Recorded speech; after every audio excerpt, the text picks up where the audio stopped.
Assalamualaikum warahmatullahi wabarakatuh. Sahabat yang dirahmati Allah Subhanahu wa taala, mudah-mudahan kita semua selalu dalam lindungan Allah Subhanahu wa taala. Amin ya Allah ya rabbal alamin.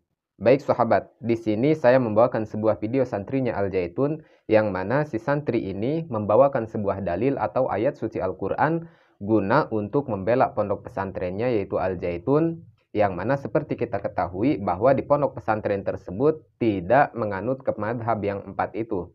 Seperti apa videonya? Mari kita saksikan terlebih dahulu.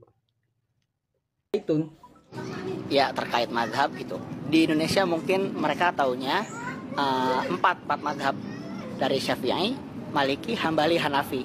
Oke lah, para pendahulu itu mereka itu telah membuat karyanya pada zamannya. Mereka itu udah ada karya masing-masing. Salah satunya dari madhab itu adalah buku rujukan yang kita pakai sampai sekarang gitu.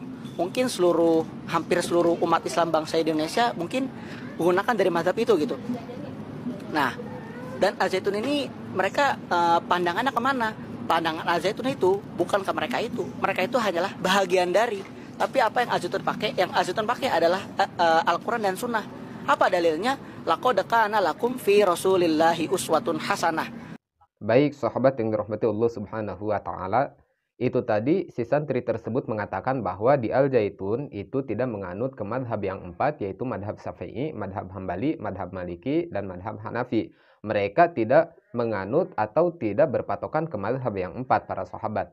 Namun si santri tadi mengatakan bahwa di Al Zaitun itu langsung berpatokan kepada Al-Quran dan hadis, yang mana menurut si santri ini mereka berdasarkan dalil laqad kana lakum fi Rasulillahi uswatun hasanah. Namun benarkah demikian para sahabat? Dalil tersebut kita gunakan agar kita benar-benar mengikuti baginda Rasulullah Shallallahu alaihi wasallam dan mengikuti Al-Qur'an tanpa harus kita bermadhab. Tentu tidak para sahabat. Karena apa? Karena kalau kita benar-benar ingin mencontoh baginda Rasul, kalau kita benar-benar ingin mengikuti baginda Rasulullah Shallallahu alaihi wasallam, maka kita harus mengikuti para ulamanya dulu, para sahabat. Karena apa? Karena kita tidak hidup di zaman baginda Rasulullah Shallallahu alaihi wasallam. Adapun untuk memahami hadis dan Al-Qur'an, kita juga tidak bisa memahami hadis dan Al-Qur'an menurut akal kita sendiri. Tidak bisa para sahabat. Karena hadis dan Al-Quran kita bisa memahami dan mengamalkan itu harus berdasarkan guru. Nah, guru ini adalah ulama para sahabat. Ulama adalah pewarisnya baginda Rasul. Jadi jelas kalau misalkan kita benar-benar ingin mengikuti baginda Rasul, maka kita harus mengikuti pewarisnya, yaitu ulama. Kita lihat madhab yang empat. Misalkan madhab Syafi'i. Nah, Imam Syafi'i ini adalah ulama para sahabat. Memang tidak ada perbedaan antara kita dengan Imam Syafi'i. Dari hal apa? Dari hal sisi kemanusiaannya. Tapi kalau masalah ilmu, masalah kewara'ian, masalah akhlak, tentu kita jauh berbeda para sahabat. Kita tidak bisa mengikuti sunnah dan Al-Quran tanpa melalui ulama para sahabat. Membaca Quran saja kita tidak bisa kalau tidak ada ulama. Jadi sangat jelas para sahabat kalau misalkan ada orang yang anti akan madhab, langsung saja kepada Al-Quran dan hadis. Sekarang kita tanya, apakah mereka itu sudah sampai selevel dengan Imam Syafi'i? Apakah mereka itu sudah sampai selevel dengan ulama-ulama sejamannya Imam Syafi'i? Misalkan Imam Hambali, Imam Hanafi. Apakah mereka sudah selevel dengan beliau-beliau? Dari pemahaman hadisnya misal, dari pemahaman Al-Qur'annya misal, tentu tidak para sahabat. Nah, makanya kalau ada orang yang mengatakan tidak usah bermadhab atau tidak usah mengikuti ulama siapapun, harus langsung kepada Al-Quran dan hadis, sekarang saya tanya, adakah di Al-Quran dan hadis menjelaskan bagaimana fardu wudu, bagaimana fardu sholat, syarat sahnya wudu, syarat sahnya sholat, pembatalan wudu, pembatalan sholat, terus hukum-hukum muamalah yang lain? Adakah di dalam Al-Quran dan di dalam hadis? Meskipun ada, bisakah kita untuk memahaminya? Bisakah kita mengupas isi yang terkandung di dalam Al-Quran dan hadis? Kalau tidak ada ulama-ulama kita di dalam karya-karya beliau, misalkan kitab fikih, kitab tauhid, kitab tasawuf, kita tidak akan bisa para sahabat. Kita tidak akan bisa, kita tidak akan mampu para sahabat menemukan fikih di dalam Al-Quran, menemukan fikih di dalam hadis. tentu kita mengikuti para ulama kita. Nah, kemudian para sahabat, hal ini ternyata bagi orang-orang yang anti akan madhab, bagi orang-orang yang anti akan ulama, ternyata ini sudah dijawab tuntas oleh ustadz kita, yaitu Tuan Guru Abdul Somad. Seperti apa jawaban beliau? Mari kita simak terlebih dahulu.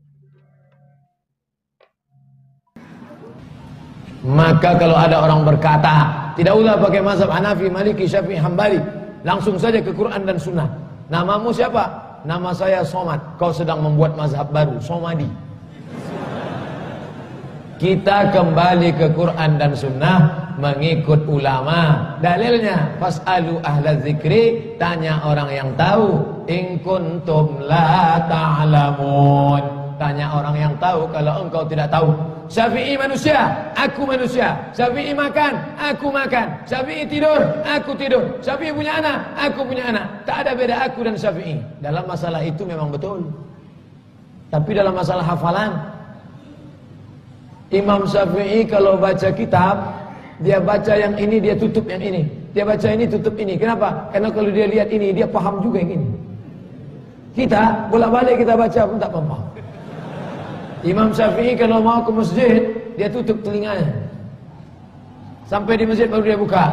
Sahabatnya bertanya, Syafi'i, kenapa kau tutup telingamu? Karena semua yang ku dengar dari rumah sampai ke masjid, aku ingat. Kita, yang kita dengar di pengajian pun tak ingat. Jangankan Bapak Ibu, saya yang sudah menyampaikan pun tak bisa ngulang lagi. Jadi Imam Syafi'i kita ikut karena ilmunya, karena hafalannya. Apa kata Imam Malik bin Anas, Imam Maliki, Syafi'i, kau cari guru yang lebih hebat dari aku. Ini beberapa keping uang emas, carilah guru yang lebih hebat dari aku. Malik bin Anas, guru Syafi'i, mengakui kehebatan Syafi'i. Itu guru zaman dulu.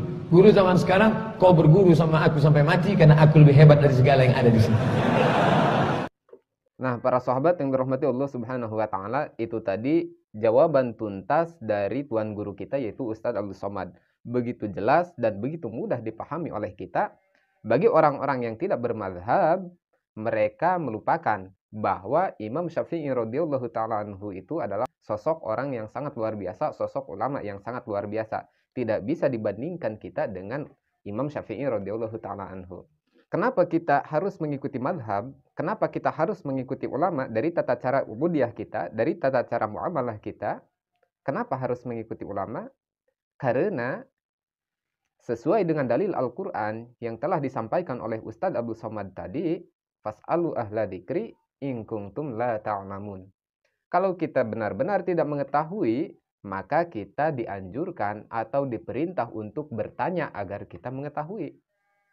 Apalagi tentang ilmu, apalagi tentang agama. Berkaitannya antara kita selaku hamba dengan Sang Khalik dalam masalah ubudiyah. Tentu harus dituntun oleh guru, tentu harus dituntun dengan syariat ilmu. Kalau kita ibadah tanpa adanya ilmu, kalau kita ibadah tanpa punya guru, maka dikhawatirkan ibadah kita jangan pun diterima oleh Allah Subhanahu wa taala, sah pun dalam ilmu fikih dikhawatirkan tidak akan sah. Harus sesuai dengan ilmu. Maka untuk mempelajari ilmu di dalam tata cara kita beribadah dengan cara bermadhab atau dengan cara mengikuti ulama-ulama yang ahli di bidangnya para sahabat. Begitu kira-kira, wallahu alam. Assalamualaikum warahmatullahi wabarakatuh.